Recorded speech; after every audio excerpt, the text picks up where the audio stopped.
बात की वो बिल्कुल सच बोला। लेकिन धीरे जब हम इसमें लगातार आंदोलन करते रहे, मैं वहां पे लगभग 2020 में मैं धरने में बैठा वहां पे। हमने ये जो आज स्थगित हुई है उसका कारण हम हैं। हमने जब पांगती जी वहां पे छप्पर लगा के बैठे हुए थे विरोध करने पे, तो हाथी आया उस जंगल से। हमने केंद्र को लिखा कि यहाँ पे ऐसे जंगली जानवर, यहाँ हाथी रहते हैं इस जगह को, और उसको संज्ञान में लेते हुए आपने देखा होगा कि ये केवल जंगली जानवरों का वो जो वन प्रभाग है, वो जंगल जिसको ये काट रहे थे, इस समय खाली जो केंद्र सरकार ने इसको बंद करने के लिए नहीं बोला। उन्होंने बोला कि जो ये जगह है जंगल की, इसको छोड़ के तुम अन्य जगह चयन करो। ये है, क्योंकि ये जो मुख्यमंत्री है ये बहुत ही चालाक बुद्धि के मुख्यमंत्री जी हैं। इन्होंने एडमिट सिटी के नाम पे इन्होंने बोला कि अगर मैं तीसरी विधानसभा बोलूंगा तो लोग मेरे कपड़े फाड़ेंगे। इन्होंने एडमिट सिटी के नाम पे यहाँ पे काम करना चाहा, और ये भी बोला ये जो एडमिन सिटी बनेगी ये सेंट्रल विस्ता की तर्ज में बनेगी यहाँ पे रायपुर में, और उसके लिए काम उन्होंने शुरू कर दिया था, और जो फंड था वो केंद्र ने अलॉट भी कर दिया था इनको।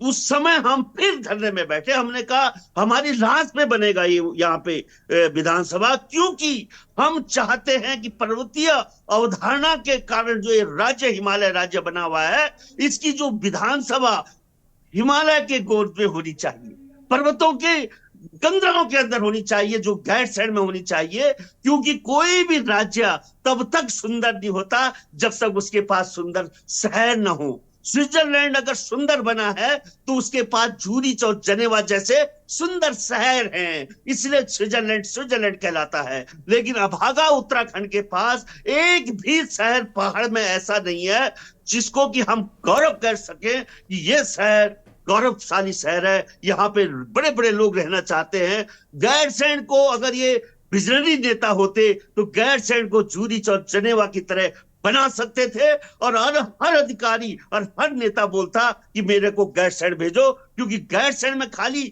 हमें अंतरराष्ट्रीय स्तर के अभी जो ये बोल रहे हैं कि हम कैम्ब्रिज को ला रहे हैं फलाने, अरे गैरसैंण में लाओ ना कैम्ब्रिज विद्यालय को, गैरसैंण में लाओ दून स्कूल की तर्ज में विद्यालय को, और जो एम्स की जो तर्ज में वहां पे हॉस्पिटल जिस दिन बन जाएगा गैरसैंण में, उस दिन गैरसैंण एक ऐसा नया शहर ये बना सकते हैं। और अभी भी मैं प्रार्थना कर रहा हूं, हम इसके ऊपर काम कर रहे हैं, हम राज्य सरकार को कहने जा रहे हैं कि तुमको हाथ जोड़ के निवेदन करते हैं कि अभी इनका मंदिर का हिसाब किताब पूरा हो जाए तो ये तब ध्यान देंगे। अभी इनका ध्यान पूरा मंदिर पे है, हमारे मुख्यमंत्री मंदिर जी और जागेश्वर बागेश्वर पे लगे हुए हैं, और उत्तराखंड पे इस समय किसी का ध्यान नहीं है। और ये मैं धन्यवाद करता हूं आपके चैनल को कि आपने इतना महत्वपूर्ण मुद्दा ये यहाँ पे उठाया है, और ये जो रिस्पना पे बनी हुई विधानसभा है ये बिल्कुल एक टेम्परेरी थी, किराए पे लेने का थपलियाल जी बहुत हद तक आपने स्थिति साफ करने की कोशिश की, इस पर आगे हम विस्तार से बात करेंगे और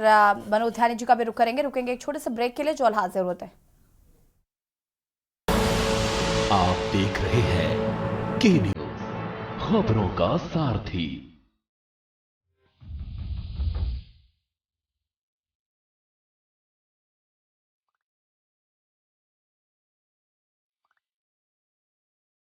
मिलके हम पंजाब को रंगला पंजाब बनाएंगे, और बिजली के मामले में पंजाब को सरप्लस बनाएंगे। 24 घंटे बिजली रहिंदी है जी, कोई दिक्कत नहीं बिजली की, सानू कोई प्रॉब्लम नहीं आउंदी जी। जो भी मतलब लोग सरकार नूं टैक्स जमा कराउंदे आ, वो टैक्स ही ये लग रहा जी, ते सानू संतुष्टि है सरकार तो जी। पंजाब सरकार दा भगवंत मान जी दा बहुत बहुत धन्नवाद करते हैं जी।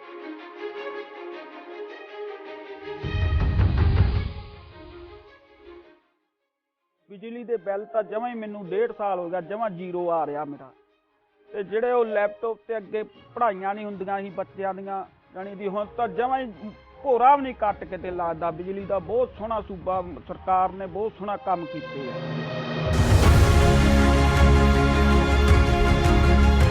कि गवर्नमेंट तो बनाती लोगों ने, हुण अपनी नैक्सट जनरेशन किवें बनू, अगली पीढ़ी जिहड़ी है उन्होंने आपां किवें उच्चा लैके जा सकते हैं, गरीबां दा जिउण दा स्तर जिहड़ा जीवन उच्चा पद्धर दा किवें चक सकते हैं। ਇਹ ਸਾਡੀਆਂ ਪ੍ਰਾਇੋਰਟੀਜ਼ ਨੇ।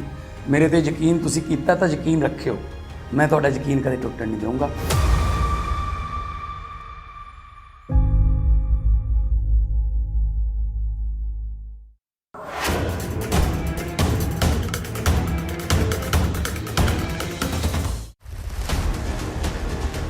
जनता के मुद्दे, जनता की बात, सरकार का रवैया, जनता की पुकार।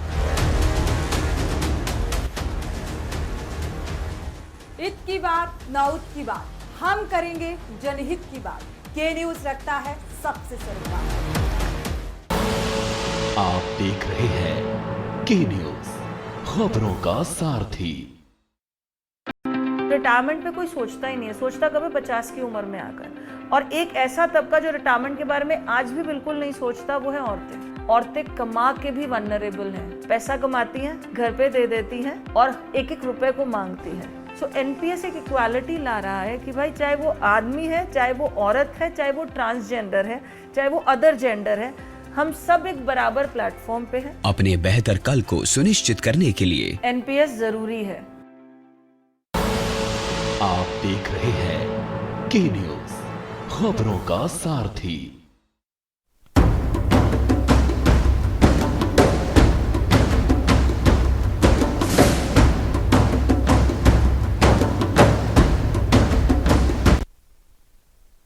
ब्रेक के बाद एक बार फिर से आप सभी का स्वागत है और बात कर रहे हैं कि आखिर उत्तराखंड को स्थायी राजधानी कब मिलेगी। साथ ही साथ ये जो रायपुर में नई विधानसभा बनाने की बात कही जो आ रही है, तो आखिर इसकी क्या ज़रूरत है, क्या ये फिजूल खर्ची नहीं है, इसी पर बातचीत कर रहे हैं और समीकरणों को समझने की कोशिश कर रहे हैं। चर्चा इसी पर मेहमान हमारे साथ बने हुए हैं। मनोज ध्यानी जी का रुख करना चाहेंगे। मनोज जी, देखिए काफ़ी हद तक थपलियाल जी ने स्थिति को साफ करने की कोशिश की। लोगों का जो मेन मोटिव है, लोग जो चाहते हैं वो ये कि एक स्थायी राजधानी उत्तराखंड को मिलनी चाहिए। और कहीं ना कहीं देखिए 23-24 साल हो गए हैं, अब कहीं ना कहीं ये मुद्दा नहीं होना चाहिए था, लेकिन उसके बावजूद भी जैसे बाकी सब कह रहे थे कि दुर्भाग्य ही है उत्तराखंड का कि आज भी हम इस पर चर्चा कर रहे हैं, इस पर हम बातचीत कर रहे हैं। ऐसे में ये तीसरी विधानसभा का जो एक नया शुरू किया गया और बताया गया कि फिलहाल ये निरस्त हो गया, कांग्रेस के टाइम पे ये इसकी शुरुआत हुई थी, उसके बाद तमाम चीज़ें हुई और रायपुर को नई विधानसभा बनाने की बात कही जाने लगी। तो क्या हम ये अफोर्ड कर सकते हैं, हम विधानसभा नई बनाने की बात करें जो गैरसैंण राजधानी है, जैसे कि थपलियाल जी कह रहे थे कि गैरसैंण को अब बनाइए राजधानी, और वहां पर जो भी सुझाव अभी थपलियाल जी दे रहे थे, कितना सहमत है, कितना इत्तेफाक रखते हैं इन बातों से? देखिए यशवी जी, मैं जो बात कहना चाह रहा हूँ, मैं सभी वक्ताओं को बहुत ध्यान से सुना और आदरणीय सिसोदिया जी के मन में बहुत एक चिंता है मुझे नजर आई। आदरणीय थपलियाल जी तो हमारे इन राजनीतिक और हिमालयी सरोकारों के लिए लड़ते ही रहे हैं, उनकी बात में बहुत दम है और कहीं न कहीं राजनीतिक रूप से मैं समझता हूँ पूरा जीरो नहीं कहना चाहिए, हमें कुछ क्रेडिट कांग्रेस को और कुछ भाजपा को जरूर देना चाहिए। लेकिन मैं एक बैलेंसिंग एक्ट नहीं करना चाहता। जो सबसे महत्वपूर्ण विषय है वो किसी राज्य का, जैसा कि आदरणीय थपलियाल जी ने ये बात उठाई कि जब विधेयक बना उत्तराखंड का और वो पारित हुआ भारत की संसद से, उसमें राजधानी के विषय पर क्या कुछ बोला गया? उसका उत्तर है नहीं बोला गया, कोई उत्तर नहीं दिया गया। यानी भारत की संसद से जो कानून बनकर आया उसमें एक आधा अधूरा जो ड्राफ्ट है, मसौदा है, वो हमारे को तैयार करके दिया गया और एक बैलेंसिंग एक्ट, जो राजनीतिक बैलेंसिंग एक्ट जो है उस समय किया गया, उसकी ओर मैं आपका ध्यान इंगित करना चाहूंगा। उत्तराखंड की राजधानी के लिए तमाम जिलाधिकारियों से, जिसमें हरिद्वार, नैनीताल और देहरादून के जो तत्कालीन जिलाधिकारी थे, उनसे मांगा गया था कि अंतरिम राजधानी को संचालन के लिए क्या बजटीय प्राविधान हो सकता है कि जिसमें राजधानी संचालित हो सके, क्योंकि आदरणीय निवेदिता शुक्ला वर्मा जी उस समय तत्कालीन जिलाधिकारी देहरादून थी और उन्होंने लगभग 92 लाख के आसपास खर्चा बताया था और उसमें अंतरिम राजधानी के संचालन की जो नीति बनी थी उसके तहत देहरादून से अंतरिम राजधानी बनाकर काम संचालित होना था और राज्य के ऊपर यह विषय छोड़ा गया था कि राजधानी निर्मित होनी चाहिए। अब राजधानी कहाँ निर्मित हो, इसमें बैंकरप्ट भारतीय जनता पार्टी इस रूप में रही कि उसने दीक्षित आयोग किया, कांग्रेस इस रूप में रही कि उसने उसका कार्यकाल बढ़ाया। निर्णय न भारतीय जनता पार्टी में ने लिया, न कांग्रेस ने लिया, और यहां तक कि उत्तराखंड क्रांति दल जो एक समय सरकार का हिस्सा रही, उसने भी नहीं लिया। और उत्तराखंड के आंदोलनकारियों का जो 1970 के दशक से जो संकल्प रहा है, बागेश्वर से संकल्प रहा है, इसी मकरैनी के जो तिथि थी उससे संकल्प रहा था, बाद में जिसे कौशिक समिति ने अप्रूव किया। और राजधानी के विषय में एक बात थी कि उत्तराखंड की राजधानी गैरसैंण में होनी चाहिए, और गैरसैंण में होने का प्रारूप है यही राजनीतिक शक्तियों का, उत्तराखंड आंदोलन को लड़ने वाली शक्तियों का, सभी का यही स्वरूप रहा, सभी का यही दर्शन था कि उत्तराखंड की राजधानी गैरसैंण बननी चाहिए। उत्तराखंड में राजधानी के सवाल पर आदरणीय विजय बहुगुणा जैसे मैं मुख्यमंत्री थे कांग्रेस के शासनकाल में, उन्होंने टेंट से वहां कैबिनेट संचालन का एक निर्णय लिया था और उसे किया, वो स्वागत है। आदरणीय हरीश रावत जी ने वहां पर विधानसभा भवन निर्मित करने का कार्य किया, वो भी स्वागतजन्य है। आदरणीय त्रिवेंद्र सिंह रावत जी ने ग्रीष्मकालीन राजधानी उसे घोषित किया, वो भी स्वागतजन्य है। लेकिन सवाल ये है कि अगर आप राजधानी के प्रति सबके सब थोड़ा थोड़ा कर रहे थे, तो अब उत्तराखंड की स्थायी राजधानी आपने गैरसैंण को क्यों नहीं घोषित किया? और अगर आपने घोषित नहीं भी किया है, आप अगर चाहते हैं कि देहरादून है तो देहरादून को आपको घोषित करना चाहिए था कि उत्तराखंड की राजधानी है। लेकिन मनोज जी देखिए, उत्तराखंड की राजधानी भी अगर आप घोषित मनोज जी ये सारी बातें तो कहीं ना कहीं धीरे धीरे जानकारियों में आती हैं, लेकिन मैं आपसे ये भी जानना चाहती हूँ, राजधानी स्थायी ना करने के पीछे क्या बड़ा कारण है? कौन सा ऐसा क्लॉज है जिसकी वजह से बीजेपी भी ये नहीं कर पा रही और कांग्रेस भी ये नहीं कर पाई?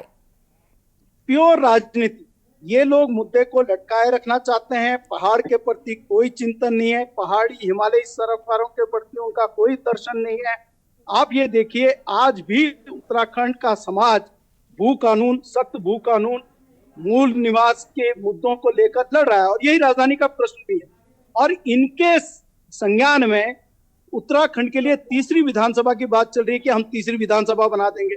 किस राज्य के भीतर, तीन तो छोड़िए, 2 विधानसभाएं होती हैं। अरे सबसे बड़ी बात मनोज जी, वो राज्य जो ऑलरेडी कर्जे में है और जिसके पास अपने कर्मचारियों को देने के लिए वेतन नहीं है, जो कर्जा लेकर वेतन दे रहा है, वो राज्य कह रहा है कि हम एक नई विधानसभा का गठन करेंगे। यशी जी, एक बात और कहना चाहता हूं, मैं तो कह रहा हूं कि 30,000 करोड़ का अगर राज्य का इंफ्रास्ट्रक्चर का बजट है, उसमें 30% 40% तो इनके कमीशन लग जाते हैं, जिसमें 9,000 करोड़ 12,000 करोड़ है। ले दे के जो बचता है पैसा, वो 12-16,000 के करीब करोड़ के आसपास रहता है इस बजट पे। आप बनाएंगे क्या, है ना? और हम ये कह रहे हैं कि पहले मान्यवर जो 70,000 करोड़ का है, इसमें से आप अपना 40% काटिए, 28,000 करोड़ लेके जाइए, लेकिन बाकी धनराशि में कम से कम उत्तराखंड का विकास तो होने दीजिए। आप वो भी नहीं होने देते। स्मार्ट सिटी को हमने देखा है किस तरीके के हालात रहे, अब जाकर वो जाके ठीक ठाक हुई है। आप गैरसैंण के राजधानी के मुद्दे पर लोगों को छल रहे हैं और उत्तराखंड के लोगों को कोई, और मैं एक बात और जोड़ना चाहता हूँ, इनमें से किसी भी राजनीतिक पार्टी के पास, मैं चैलेंज कर रहा हूँ, ये यहीं पे सदन पे कर रहा हूँ, वो ब्लूप्रिंट दिखा दें कि उनके पास उत्तराखंड की राजधानी का कोई ब्लूप्रिंट है कि नहीं। हमने सन 2000 में 1996 में भारत सरकार को, केंद्र सरकार को, गृह मंत्रालय को ब्लूप्रिंट सौंपा है कि central zone of capital communication होना चाहिए, ई गवर्नेंस मॉडल होना चाहिए, 21वीं सदी की राजधानी, 21वीं सदी का राज्य कंसेप्ट के साथ राजधानी का विकास होना चाहिए। गैरसैंण के मुख्य मुद्दे पे पूरा ब्लूप्रिंट सौंपा हुआ है, लेकिन इन राजनीतिक दलों के पास अपना कोई ब्लूप्रिंट उत्तराखंड की किसी भी जगह पे राजधानी का ना तो ब्लूप्रिंट है और गैरसैंण को लेकर तो बिल्कुल भी नहीं है। ये मैं चुनौती के साथ यहाँ पर कह रहा हूँ। ठीक है, और मैं वापस बहस के लिए आमंत्रित करना चाहता हूँ। मनोज जी, मैं वापस आती हूँ उस पर। आशीष जी, जब रायपुर में विधानसभा बनाने का आइडिया कांग्रेस का था, तो फिर बीजेपी को क्यों कोस रहे हैं आप?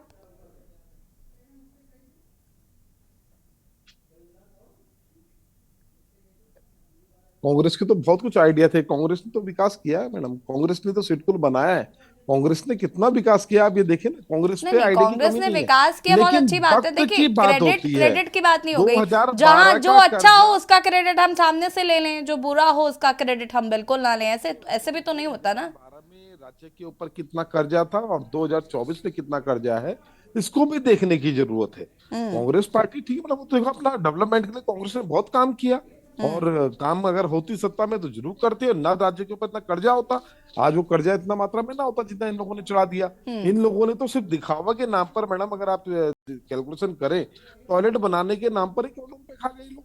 तो इन लोगों में और कांग्रेस में जमीन आसमान का फर्क है, कांग्रेस से इनका मुकाबला तो बिल्कुल मत करो। बाकी मैडम देखें, इस समय स्थिति जो राज्य की है वो बहुत विकट है। हमारे पास मैडम पहले जरूरत है कि अगर हमने कहीं बोनस घोषित किया कि बोनस देना है तो बोनस दिया जाए, तनख्वाहें दी जाएं, नर्सिंग स्टाफ भरे जाएं।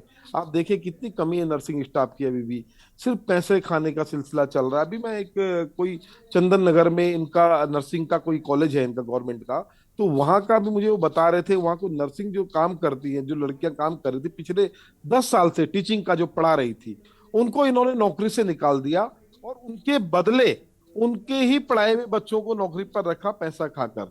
तो इस तरह के तो ये लोग काम कर रहे हैं। जहां सरकारी विभागों, अभी फिर दोबारा नर्सिंग की पोस्ट आई है, उसमें भी ये सुनने में आ रहा है कि पैसा खाकर उन्हें कहीं सुगम इलाके में रखा जाए, कुछ ये काम किया। सिर्फ पैसा और पैसा, इनका भारतीय जनता पार्टी का मकसद सिर्फ पैसा खाना है, और इसके अलावा राज्य के लोगों से और राज्य से इनका किसी प्रकार से कोई लेना देना नहीं है। ठीक है, आज ये अच्छा हुआ कि इनका एक कैंसिल हो गया, नहीं तो बेमतलब हमारा करोड़ों रुपए वहां भी लग जाता, और जो जनता को, जो आम आदमी की जो तनख्वाह पेंशन मिलनी चाहिए वो सब न मिले, और इस तरह से नई नई विधानसभाएं बनाई जाए, तो ये निश्चित ही बहुत गलत है। ठीक है, वापस आएंगे आपके पास।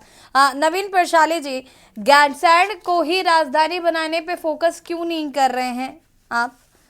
जब बीजेपी करना चाहती है, बीजेपी कह रही है हमारी मंशा बिल्कुल ठीक है, हम काम कर रहे हैं, हम काम करना चाहते हैं, आप यूसीसी को लेकर पीछे पड़ गए हैं उसके, कि हमें यूसीसी लाना ही लाना है, केंद्र सरकार से पहले लाना है, एक जिद है कि उत्तराखंड पहला राज्य बनेगा। भाई राजधानी तो नीड है ना, हमारी बेसिक जरूरत है, फिर क्यों नहीं इस पर कॉन्सेंट्रेट कर रहे हैं आप? आपने दो मुद्दे कहे, एक तो स्थायी राजधानी का मुद्दा और दूसरा यूसीसी। यूसीसी और स्थायी राजधानी में अलग है, क्योंकि राजधानी के लिए पहले इंफ्रास्ट्रक्चर बहुत डेवलप करना पड़ता है। आपने देखा होगा कि अगर ग्रीष्मकालीन राजधानी भी अगर उसको कहा गया तो हमारी सरकार द्वारा कहा गया, हमने उसको नोटिफाई किया, और धीरे धीरे जैसे जैसे वहां पर सुविधाएं डेवलप होंगी और उसका समाधान किया जाएगा। और भारतीय जनता पार्टी के एजेंडे में स्थायी राजधानी और राजधानी का समाधान करने का भी हमारे सुविधाएं नहीं है वहां पे, नवीन भाई, और सुविधाएं नहीं है, आम नागरिक उस हिसाब से नहीं है जिस हिसाब से होनी चाहिए। नोटियाल जी, हम डेवलप कर रहे हैं, हम डेवलप कर रहे हैं। मंत्री विधायक जाएंगे वहां पर तो सुविधाएं तो होनी ही चाहिए। आम जनता वहां रह सकती है। मंत्री नहीं, मंत्री विधायकों के अनुसार वहां पर सुविधा नहीं होगी। नहीं, ऐसा विधायकों के हिसाब से नहीं होता, क्योंकि आप सचिवालय सेक्रेटरीट बनाना पड़ता है, विधानसभा बनानी पड़ती है, मुख्यमंत्री आवास, बहुत कुछ, खाली एक हॉल बनाने से नहीं होता है। अगर आप सरकार को शिफ्ट करना चाहते हैं तो तुगलकी हिसाब, देखिए कांग्रेस का तो तुगलकी था, तुगलकी हिसाब नहीं कि दिल्ली से आगरा चले जाओ, तुगलकाबाद तक चले गए फिर वापस आने गए, तो हम वो नहीं करना चाहते। हम जब जाएंगे तो पूरी तरह से जाएंगे, उससे पहले आप व्यवस्था करेंगे। तो ये फैसला कांग्रेस का था। आप ये समझे, आप तुगलकी लोग जो हैं उनका होता है कि चलो जी वहां आपने भवन बना दिया, और अभी जैसे थपलियाल जी ने कहा, सही कहा कि भराड़ी सैंड पर ऊपर आपने टॉप में बना दिया, कितनी हवा वहां पर चलती है, कहीं छोटा सा होना चाहिए था विधानसभा, कोजी ठीक ठाक सा होना चाहिए था। नहीं, नवीन जी मुझे एक सेकंड रुकिए जरा, आशीष जी, नवीन जी जरा मुझे बताइए, आपने ये ग्रीष्मकालीन राजधानी गैरसैंण को बनाया है ना, वहां कितना आपने सत्र आहूत किए? हर बार हम देखते हैं कि गैरसैंण में इस बार होगा विधानसभा सत्र, ये ब्रेकिंग चलती है सर, और दूसरे दिन आती है खबर नहीं होगा, क्योंकि वहां पर मंत्री विधायक नहीं जा पा रहे, वहां ये समस्या हो गई है, वहां ये हो गया है। तो सर जब आप जाएंगे ही नहीं वहां पर, सबको सुविधाएं देहरादून में ही लेनी है, गैरसैंण जाने की तो जहमत कोई उठाना ही नहीं चाहता ना। चुके हैं और हमारी सरकार जाएगी भी, हमने सबसे ज्यादा सत्र वहां पर आहूत किए होंगे अगर आप रिकॉर्ड को देख लें। मेरा कहने का मतलब ये है कि जो कांग्रेस के तुगलकी फैसले थे, जिस हिसाब से मोहम्मद तुगलक ने फैसले लिए थे, उसी प्रकार से उत्तराखंड के मामले में इस तुगलकी से आज करके फैसले तुगलकी आप ले रहे हैं। इसी तुगलकी सरकार के फैसले से आज हमारा बहुत इंफ्रास्ट्रक्चर खराब हो गया है, क्योंकि इन्होंने जो तुगलकी फैसले लिए उसका खामियाजा उत्तराखंड को भुगतना पड़ रहा है। लेकिन मैं फिर भी कर रहा हूं भारतीय जनता पार्टी की तरफ से, भारतीय जनता पार्टी के एजेंडे में उत्तराखंड के शहीदों का जो सपना था उसके अनुसार उत्तराखंड को बनाना है, इस उत्तराखंड को श्रेष्ठ और अग्रणी राज्य बनाना है, और समाधान हम ही देंगे। राजधानी का समाधान भारतीय जनता पार्टी ही देगी। थोड़ा सा इंतजार आपको करना पड़ेगा, लेकिन कांग्रेस नहीं दे सकती, क्योंकि कांग्रेस के तुगलकी फैसलों के कारण आज इस राज्य को बहुत कुछ भुगतना पड़ रहा है। और मैं इसलिए बार बार कहता हूं कि सारी समस्या की जड़ ये कांग्रेस है, कांग्रेस ही। चलिए उमा जी का रिएक्शन ले लेते हैं। उमा जी, बिल्कुल, मैं नवीन जी की बात बहुत ध्यान से सुन रही थी। उन्होंने एक सेंटेंस बोला है, हम जब जाएंगे तो पूरी तरह जाएंगे। हिटलर भी पूरी तरह ही गया है जर्मनी से। आज हिटलर का नाम कोई अपने बच्चों का नाम हिटलर पे नहीं रखा जाता। जाएंगे उमा जी, हम राजधानी में जाने की बात कर रहे हैं, जेल जाने की बात थोड़ा कर रहे हैं, जेल जाने की बात नहीं कर रहे हैं। नवीन प्रसाद जी, हम तो आप ही की बात को आगे बढ़ा रहे हैं। जब जाएंगे तो वाकई में आप लोग पूरी तरह से जाएंगे, नाम लेवा नहीं बचेगा भारतीय जनता पार्टी का हिंदुस्तान में। ये हालत आप लोग वो तो कल आम आदमी पार्टी का दिख गया है। नवीन जी, सबसे ज्यादा खतरा ही आप लोगों को आम आदमी पार्टी से है। सबसे ज्यादा खतरा ही आप लोगों को हम लोगों से परेशानी है, क्योंकि जो कांग्रेस है उनके खिलाफ आपके पास बहुत सारी चीजें हैं। अब रही बची आम आदमी पार्टी, 10 साल के अंदर देश की नेशनल पार्टी हम लोग बन चुके हैं। तो डर हमसे ही है आप लोगों को, क्योंकि जुनूनी लोग हैं, पागल लोग हैं। आप भी थे हमारी पार्टी में। डर पागलों से लगता है उमा जी, डर पागलों से लगता है, नॉर्मल आदमी से नहीं लगता है। मरने वाले लोग पागल ही होते हैं नवीन जी। देश के हम लोग कैलकुलेशन नहीं करते माइंड में। तो मैं ये कहना चाह रही हूँ यशी जी, ये कहने की बातें कि जो करेगी बीजेपी करेगी, तो बीजेपी अगर करना चाहती है तो वाकई में कर दे। अगर आपको देहरादून राजधानी बनाना है तो आप देहरादून बनाइए। अगर आपको गैरसैंण राजधानी बनाना है तो आपको गैरसैंण राजधानी बनानी चाहिए। अगर ये जो बीच में जो इस तरह की उहापोह की स्थिति है राजनीति को देखते हुए कि अगर अब इस समय मूल निवास और भू कानून जो पहाड़ी वोट है उनको हमें अपनी तरफ साधना है, चलो जी गैरसैंण को राजधानी बोल दो, हमारी तरफ वोट आ जाएगा। हमें जो 2024 का चुनाव लड़ना है, उसके बाद चुनाव खत्म, राजधानी खत्म, फिर वो यूसीसी के मुद्दे और वो यूनिवर्सिटीज के मुद्दे, वो तमाम वो मुद्दे उत्तराखंड में फिर से जिंदा हो जाएंगे, जिन मुद्दों की कोई अभी आवश्यकता नहीं है। हम उससे पहले हमारे पास बहुत सारे ज्वलंत मुद्दे हैं जिनका हल निकलना जरूरी है। बिल्कुल। लेकिन चुनाव के समय इमोशनल जनता को और ज्यादा इमोशनल करना, हम पहाड़ी है, हम लोग जानते हैं कि गैरसैंण हमारे जो लोग जो है हमारे जो पूर्वज थे, उन्होंने गैरसैंण को लेकर यहाँ पर उत्तराखंड राज्य की मांग की थी। बहुत ईमानदारी से गैरसैंण की वजह से ही उन्होंने कहा था कि इलाहाबाद दूर पड़ता है, गैरसैंण में हमारे सब लोग बैठेंगे तो उत्तराखंड का अच्छा विकास होगा। आज भी देहरादून, आप ये समझ लीजिए, आज भी हमारी राजधानी जो है मैदानी इलाके में है। और इसी वजह से मुझे लगता है कि हम लोग ना मूल निवास को समझ पा रहे हैं और हम लोग ना भू कानून को समझ पा रहे हैं, क्योंकि हम लोग जो पहाड़ की जो मानसिकता है, पहाड़ के लोगों की जो मानसिकता है, एक्चुअल में उसे नहीं समझ पा रहे हैं। अब बड़ा दुर्भाग्य है इस समय उत्तराखंड का कि जो लोगों ने हमारा राज्य मांगा, जिन लोगों ने हमारी राजधानी मांगी, आज भी वो लोग बेचारे सड़क पे झंडे झंडे लेके निकले हुए हैं कि राजधानी दे दीजिए। मैं तो कहती हूँ बीजेपी को, अरे आप कर दीजिए ना देहरादून को घोषित, बात खत्म, ये डिबेट खत्म, बना दीजिए आप। यहाँ पे हमारा अच्छा खासा हमारा भवन बना हुआ है, वहां पे बैठिए आप लोग। लेकिन मुझे पता है इस मुद्दे को जिंदा रखा जाएगा, क्योंकि इमोशनल मुद्दा है, हर चुनाव में काम आ जाता है। 2-4 दिन हम लोग डिबेट पे बैठते हैं, राजधानी जो घोषणा पत्र होता है उसमें सबसे ऊपर लिख दिया जाता है कि आम आदमी की ये जो गैरसैंण है इसको राजधानी बनाएंगे, और उसके बाद फिर वो ठंडे बस्ते में चला जाता है। तो ये सिर्फ एक इमोशनल मुद्दा है। इस मुद्दे को जिंदा रखे रहना जरूरी है, और बीजेपी कभी इस मुद्दे का हल नहीं निकालेगी, ये बात तय है। पीसी थपलियाल जी, देखिए गैरसैंण को राजधानी बनाने की बात कही जा रही है, लेकिन गैरसैंण में हम ये जानते हैं कि जिस तरीके से बहानेबाजी भी सबसे ज्यादा चलती है कि हम नहीं जाएंगे, विधायक ही मना कर देते हैं, मंत्री मना कर देते हैं कि हम नहीं जाएंगे गैरसैंण, और इसे राजधानी बनाने की बात कही जा रही है। उमन जी बिल्कुल सही कह रहे हैं कि वो सिर्फ और सिर्फ इसलिए मुद्दा बना रखा है ताकि पहाड़ी वोट मिल सके। अगर देहरादून को ही राजधानी बनाना है तो देहरादून को ही बना के खत्म करेगा। पहाड़ की स्थिति ये है कि पीडब्ल्यूडी का जेई तक पहाड़ में ड्यूटी करने के बाद भी संडे देहरादून भागता है, वो फैमिली को ऊपर नहीं ले जाता। श्रीनगर यूनिवर्सिटी है, श्रीनगर यूनिवर्सिटी के हर प्रोफेसर का घर देहरादून में है, वो श्रीनगर नहीं रुकता। कहने का मतलब यह है कि 23 साल बाद भी पहाड़ रहने लायक नहीं रहा। ये हमारा दुर्भाग्य कहिए या राजनीति ऐसे बौने लोगों के हाथ में आ गई कि उनको भी नहीं मालूम। हमने तो लड़ाई इसलिए लड़ी, 42 शहादतें दी कि हम सोच रहे थे कि लखनऊ हमारी पर्वतीय भावनाओं को नहीं समझता, पर्वतीय भूगोल को नहीं समझता कि इसका विकास कैसे करना है। लेकिन 23 साल बाद मुझे ऐसा पता लगा कि जो आज यहाँ पे सत्तासीन है ये भी नहीं समझ पा रहे हैं कि इस पहाड़ का विकास कैसे करना है।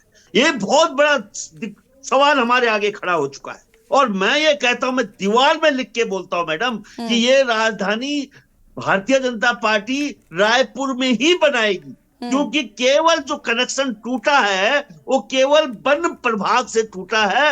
वन का जो हिस्सा है उसको माइनस करके इनको बोला गया है कि तुम वहां और जमीन देखो। अगर ये और जमीन देख लेंगे तो जो इनका प्रोग्राम बना हुआ है वहां का सेंट्रल विस्टा की तर्ज में, देखिए जो अपना धामी जी हैं ये बिल्कुल डुप्लीकेट काम वो करते हैं जो मोदी जी करते हैं, और मोदी जी का उनको साथ मिल रहा है इस मामले में। उन्होंने ये सब जो एडमिन सिटी लोगों को याद नहीं है, हमारा संघर्ष भी लोगों को याद। राजधानी होना चाहिए, ये मसला है। वो स्थायी राजधानी यही बनाएंगे, आप डिबेट कुछ भी हो। ये लोग जमीन और लेकर स्थायी राजधानी गैरसैंण में सेंट्रल विस्टा की तर्ज में बनेगा। इसमें मैं अग्रिम घोषणा कर रहा हूं, मैं ये नहीं बोल रहा हूं कि मैं इसका पक्षधर हूं। मैं ये बोल रहा हूं कि अगर विजनरी लीडरशिप होती तो वो उसको गैरसैंण ले जा सकती थी। लेकिन मैं जानता हूं कि हमारे पास इतने कमजोर नेता हैं जिनकी क्षमता नहीं है उस भूगोल को समझने की। आप ये देखिए कि हमारे भूगोल केदारनाथ और बद्रीनाथ जो पूर्व हायर हिमालय में है, वहां तो मोदी जी बना रहे हैं केदारपुरी और बद्रीशपुरी, लेकिन वो ये नहीं सोच पा रहे कि इस जितने 42 शहादतों के बाद मिला हुआ ये राज्य, इसको एक पर्वतीय अवधारणा के अनुरूप पर्वतीय राजधानी दे पा रहे। देखिए आप वहां तो कर रहे हैं, पुजाड़ कर दिया केदारनाथ और बद्रीनाथ। जाइए आप और ड्रोन से देख रहे हैं प्रधानमंत्री जी, ड्रोन। अरे प्रधानमंत्री जी जरा ड्रोन से राजधानी भी देख लो हमारी। हमने ये जो संदेश देना है हम किस तरह से देंगे, क्योंकि आज की तारीख में गैरसैंण में नहीं है विधानसभा, भराड़ीसैंण में है विधानसभा, और भराड़ीसैंण में 2 दिन रहना बहुत कठिन होता है। पानी सोच नहीं कर पाए वो आपको यूकेडी के नेता के तौर पर देखती नहीं हूं, मुझे समझ में आता है कि राज्य की पीड़ा आपको ज्यादा अच्छे से समझ में आती है कि जो बहुत ही दुखद स्थिति है भराड़ीसैंण की। इन्होंने नीचे गैरसैंण में बनानी थी राजधानी, वहां चाय बागान है, जमीन है, सब कुछ अवेलेबल, लेकिन नहीं किया ये। अब चीजें बहुत कठिन होती जा रही हैं और उनका हल निकालने के लिए बहुत विजन का नेता चाहिए, और मेरे को नहीं लगता कि इनके द्वारा संभव है। लेकिन कभी भी जो काम होता है वो भारतीय जनता पार्टी ने ही किया, क्योंकि जब हरिद्वार से देहरादून के बीच में हम देखते थे रोड, हम कभी भी नहीं सोच सकते थे कि ऐसी रोड बनेगी। वो रोड बन के तैयार हो गई, जैसे भारतीय जनता पार्टी 2 मिनट में तैयार हुई। दिल्ली से देहरादून का एक्सप्रेस देख के हम उंगली दबा रहे हैं कि किस तरह से इन्होंने हमारे को ये स्ट्रक्चर दिया।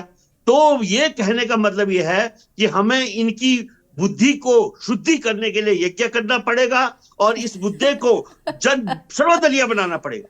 सर्वदलीय, सब कुछ छोड़ना पड़ेगा। अपनी जो महत्वाकांक्षाएं हमारी वो छोड़कर अब राजधानी के मुद्दे पर वापस आते। नवीन प्रशाले जी जवाब दीजिएगा प्लीज।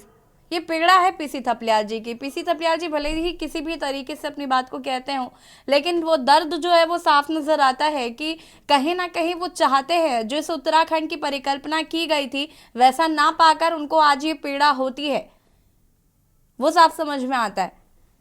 जी आप सही कह रहे हैं। एक तरफ पीसी थपलियाल जी भारतीय जनता पार्टी की सरकार द्वारा किए गए विकास कार्यों को देखकर अचंभित हो रहे हैं और दादू तले अंगुली दबा रहे हैं, और दूसरी तरफ वही भारतीय जनता पार्टी को कोस भी रहे हैं। मैं यहाँ पर आपके चैनल पर यह आश्वासन दे सकता हूं कि उत्तराखंड के जनता के हित में जो बेहतरीन से बेहतरीन होगा वो निर्णय लिया जाएगा। उत्तराखंड के शहीदों ने जो सपना देखा था उस सपने को साकार किया जाएगा, और इन सबको करने के लिए नहीं सवाल तो सिर्फ यही है ना कि अपने कहीं ना कहीं ये जो फायदा चुनाव में मिलता है उस सुख को साधने के लिए भाई उत्तराखंड की जनता को क्यों सफर कराया जा रहा है?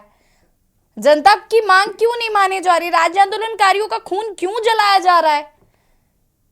24 साल हो गए। अगर बीजेपी इतने बड़े बड़े काम कर रही है, अगर बीजेपी इतना काम कर रही है, तो कितना बड़ा मसला है आपके लिए एक राजधानी देना देहरादून को, माफ कीजिएगा उत्तराखंड को। अगर आपको देहरादून बनाना है देहरादून बनाइए, रायपुर बनाना है रायपुर बनाइए, गैरसैंण को ही अगर स्थायी राजधानी बनाना है तो उसे बनाइए, लेकिन कुछ तो करिए, एक स्टेप तो आगे बढ़िए सर। मैंने कहा किसी के उससे नहीं होगा, ये जनता के हित में जो है वो सरकार वो निर्णय लेगी। और सरकार, आप इंफ्रास्ट्रक्चर को देख रहे हैं कितना डेवलप कर रही है। जब इंफ्रास्ट्रक्चर डेवलप होता तभी कोई शहर या कोई जगह रहने लायक होती है। उसको उस कदर डेवलप किया जाएगा कि राजधानी जहां होगी वहां जाएगी, और जहां उचित होगी वहां जाएगी, और जनता के द्वारा निर्णय लिया जाएगा, जनता को सम्मिलित किया जाएगा। सरकार इसमें निर्णय जनहित के लिए लेगी। देखिए मैडम, मैं तो सिर्फ इतना कहना चाहूंगा, इस समय राज्य कर्जे में है, तो इनको ये सोचना चाहिए कि इस समय जो आवश्यक चीजें हैं उस पर ध्यान दिया जाए। दो विधानसभा हमारी है, जिसको आपको लगता है आपको करना चाहिए आप करें। और ठीक है, पहाड़ की राजधानी अगर पहाड़ में है तो उसमें बुराई क्या है? ठंड भी पड़ती है तो हमारे पहाड़ में पड़ती है ना, रहना सीखे ठंड में, क्या दिक्कत है? वहां आम जनता रह सकती है, गांव वाले रह सकते हैं, आप नहीं रह सकते? आप विदेश से आ रखे हैं क्या? आपको भी वह रहना चाहिए। आपके भी कांग्रेस के विधायक वहां जाने से कतराते हैं वैसे आशीष जी?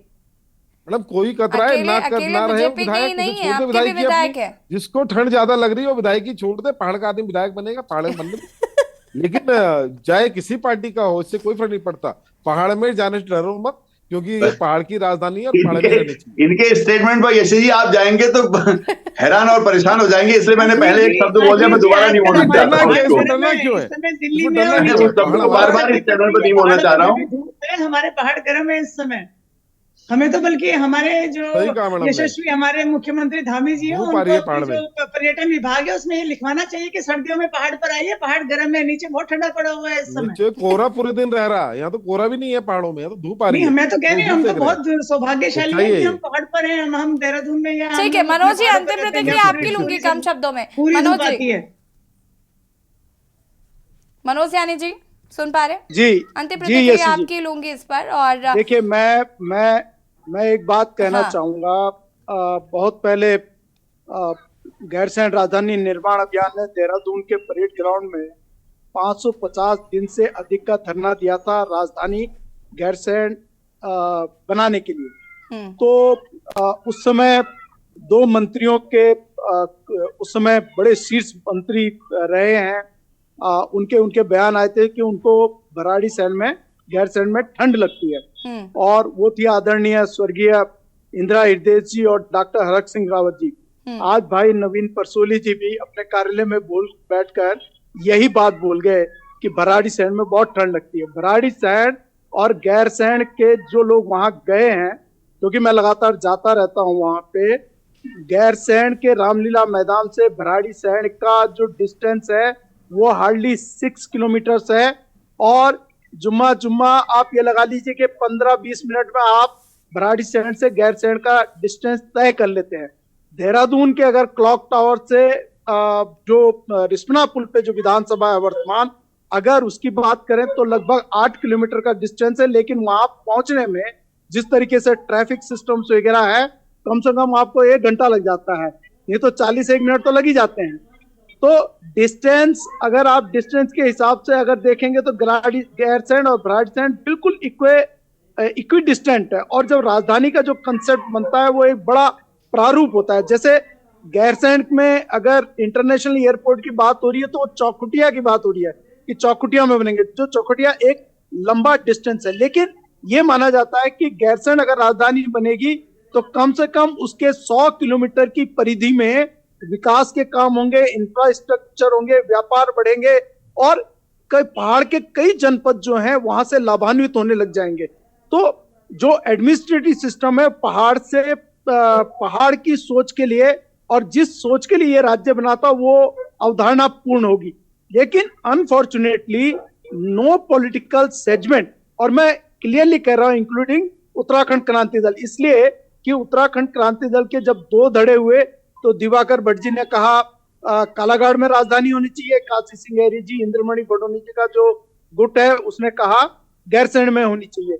लेकिन एकीकृत राजनीतिक दल की ओर से आज तक दिवाकर भट्ट जी वहां धरने पे नहीं गए हैं, गैरसैंण के लिए उनका कोई कदम नहीं आता, और यही कारण है ये राजनीतिक दल राष्ट्रीय राजनीतिक दल जिनको अदरवाइज सिर्फ कमीशन खोरी करनी है, मनोज जी देखिए हम ये उम्मीद करते हैं कि ये सिर्फ मुद्दा ना रहे, गैरसैंण के प्रति चिंतित नहीं है। ठीक है मनोज जी देखिए हम ये उम्मीद करते हैं ये सिर्फ मुद्दा ना रहे, जनता की भी सुनी जाए, राज्य आंदोलनकारियों की भी सुनी जाए और उत्तराखंड को राजधानी जल्द मिले। फिलहाल आप सभी का बहुत बहुत शुक्रिया चर्चा में शामिल होने के लिए। और देवभूमि के दंगल में आज हम बात कर रहे हैं उत्तराखंड को स्थायी राजधानी मिलनी चाहिए, इस पर एक बार फिर से चर्चा शुरू हो गई है, क्योंकि कहीं ना कहीं रायपुर में एक नया विधानसभा भवन बनाने की बात कही जा रही थी। हरियाणा केंद्र ने इस प्रस्ताव को अस्वीकार किया है, निरस्त किया है, लेकिन 3 विधानसभा उत्तराखंड में अगर हो जाएंगी और स्थायी राजधानी अभी तक उत्तराखंड को नहीं मिली है, ऐसे में कहीं ना कहीं राज्य आंदोलनकारी इसको लेकर कई सवाल खड़े कर रहे हैं। देवभूमि के दंगल में फिलहाल इतना ही। देखते रहिए के न्यूज़ इंडिया। नमस्कार।